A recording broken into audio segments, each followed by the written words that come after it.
Oh, didn't see you there. I don't know if that's a dead meme or not, whatever. Alright, guys. Chapter 3 of Charles Dickens' Tale of Two Cities. Let's get into it. Chapter 3 The Night Shadows. A wonderful fact to reflect upon, that every human creature is constituted to be that profound secret and mystery to every other. A solemn consideration. When I enter a great city by night, that every one of those darkly clustered houses encloses its own secret. That every room in every one of them encloses its own secret. That every beating heart in the hundreds of thousands of breasts there is, in some of its imaginings, a secret to the heart nearest it. Something of the awfulness even of death itself is referable to this. No more can I turn the leaves of this dear book that I loved, and vainly hope in time to read it all. No more can I look into the depths of this unfathomable water, wherein, as momentary lights glanced into it, I have had glimpses of buried treasure and other things submerged. It was appointed that the book should shut with a spring for ever and for ever. When I had read but a page, it was appointed that the water should be locked in an eternal frost when the light was playing on its surface, and I stood in ignorance on the shore. My friend is dead. My neighbor is dead. My love, the darling of my soul, is dead. It is the inexorable consolidation and perpetuation of the secret that was always in that individuality, and which I shall carry in mind to my life's end. In any of the burial places of the city through which I pass, is there a sleeper more inscrutable than its busy inhabitants are, in their innermost personality to me, or than I am to them. As to this, his natural and not to be alienated inheritance, the messenger on horseback had exactly the same possessions as the king, the first minister of state, or the richest merchant in London. So with 3 passengers shut up in the narrow compass of one lumbering old mail coach, there are mysteries to one another, as complete as if each had in his own coach and 6, or his own coach and 60, with the breadth of county between him and the next. The messenger rode back at an easy trot, stopping pretty often at alehouses by the way to drink, but evincing a tendency to keep his own counsel, and to keep his hat cocked over his eyes. He had eyes that assorted very well with that decoration, being of a surface black, with no depth in the color or form, and much too near together, as if they were afraid of being found out in something, singly, if they kept too far apart. They had a sinister expression, under an old cocked hat like a 3-cornered spittoon, and over a great muffler for the chin and throat, which descended nearly to the wearer's knees. When he stopped for a drink, he moved this muffler with his left hand, only while he poured his liquor in with his right. As soon as that was done, he muffled again. "No, Jerry, no," said the messenger, harping on one theme as he rode.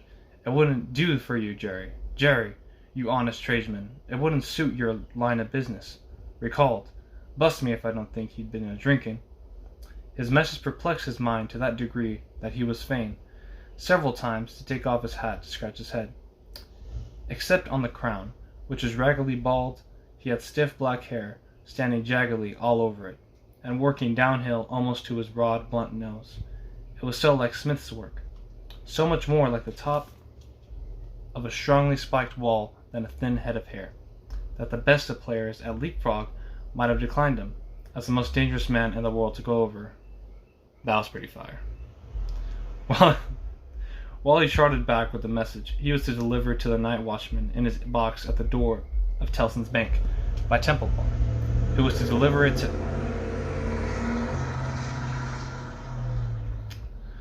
He was to deliver the night watchman in his box at the door of Tellson's Bank by Temple Bar, who was to deliver it to greater authorities within. The shadows of the night took such shapes to him as arose out of the message, and much took such shapes to the mare as he arose out of her private topics of uneasiness. They seemed to be numerous, for she shielded every shadow of the road. What time the mail coach lumbered, jolted, rattled, and bumped upon its tedious way, with its 3 fellow inscrutables inside, to whom likewise the shadows of the night revealed themselves, in the forms their dozing eyes and wandering thoughts suggested.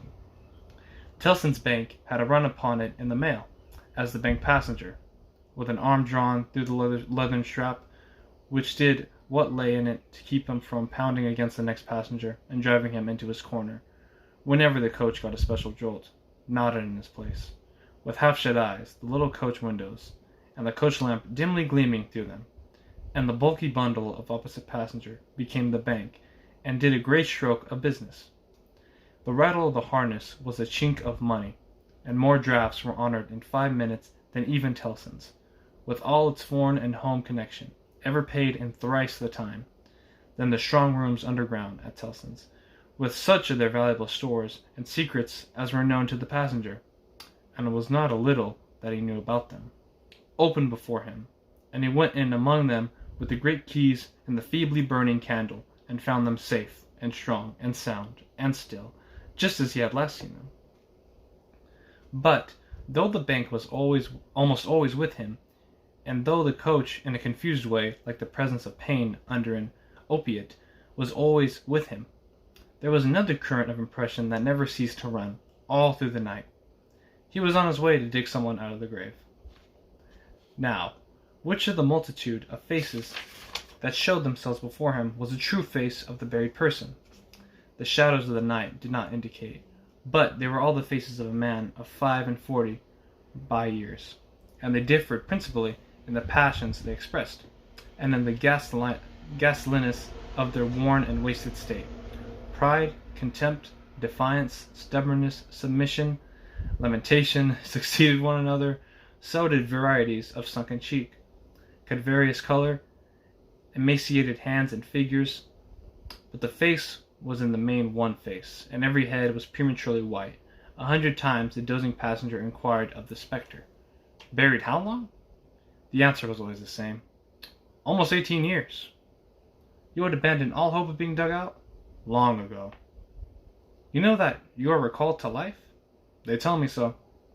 "I hope you care to live." "I can't say." "Shall I show her to you? Will you come and see her?" The answers to this question were various and contradictory. Sometimes the broken reply was, "Wait! It would kill me if I saw her too soon."